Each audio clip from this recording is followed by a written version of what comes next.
what's up everybody? Welcome back, Reject Films. As always, I'm Dan, back with another episode of Finally Watching. First of all, I want to say thank you to all of you that have subscribed to my channel. Just hit 150 subscribers, which is really awesome. And again, just thank you for your support and the comments that you guys give and all the feedback and everything. It's much appreciated. So anyway, and as you can tell by the title, tonight I'm finally watching the film Dolls, directed by Stuart Gordon, produced by,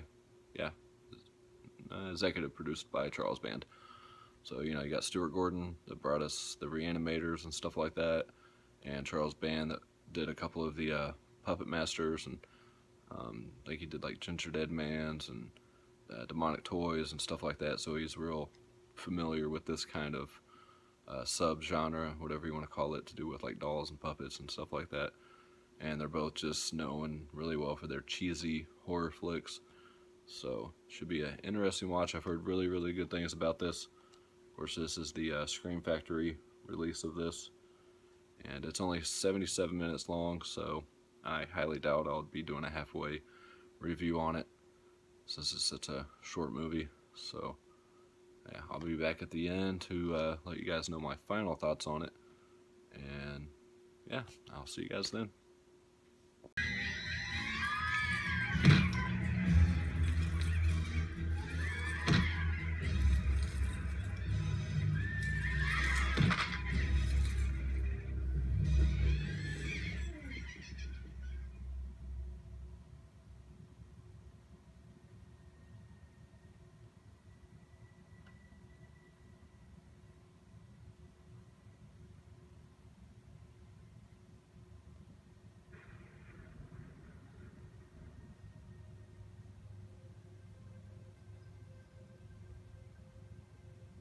Alright, so just got done watching Dolls here on Blu-ray from Scream Factory, and I really enjoyed that movie. It wasn't nearly as cheesy as I thought it was going to be, being from, Charles Band and Stuart Gordon. I thought it was going to be just cheesy, over-the-top stuff the whole time, but it was actually a lot darker than I expected, and a lot more just straight, scary atmosphere than I thought it was going to be.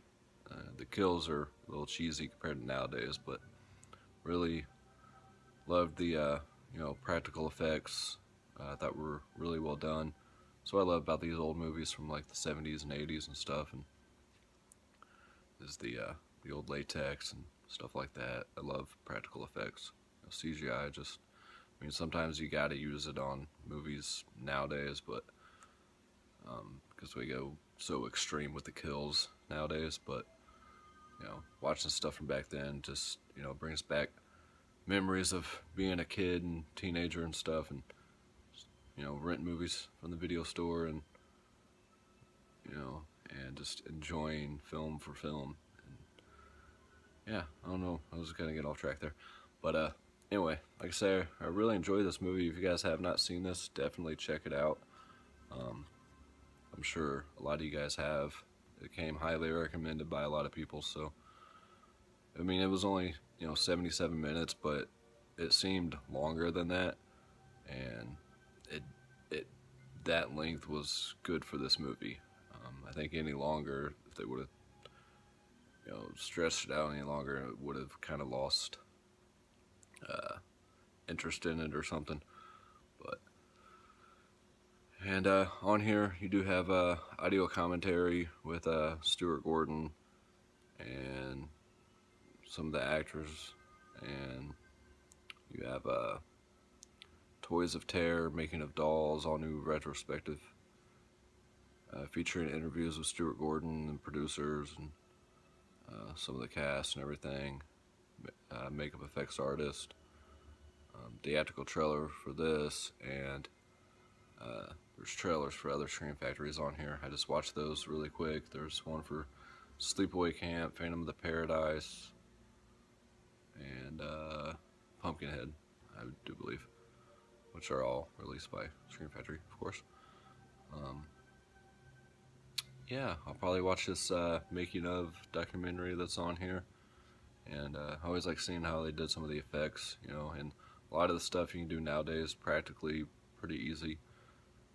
But yeah, so if you guys haven't seen it, I mean, pretty much, you know, a bunch of people end up at this old house, mausoleum as he calls it, in here.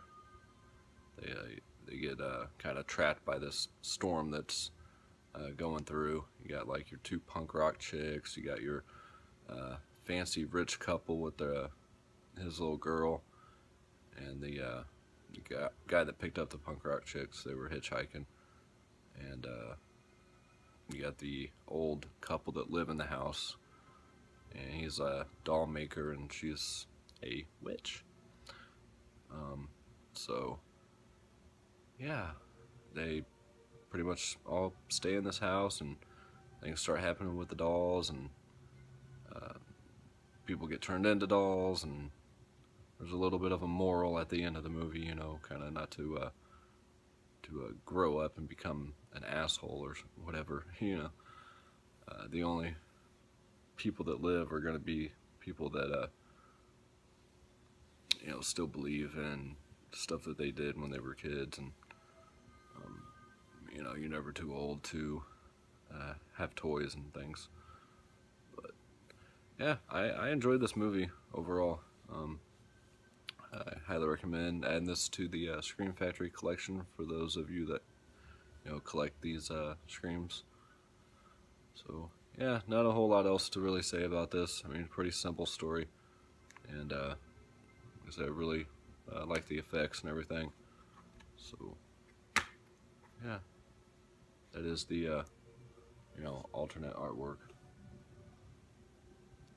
the original artwork there, and then the Scream Factory artwork there that was on the slip.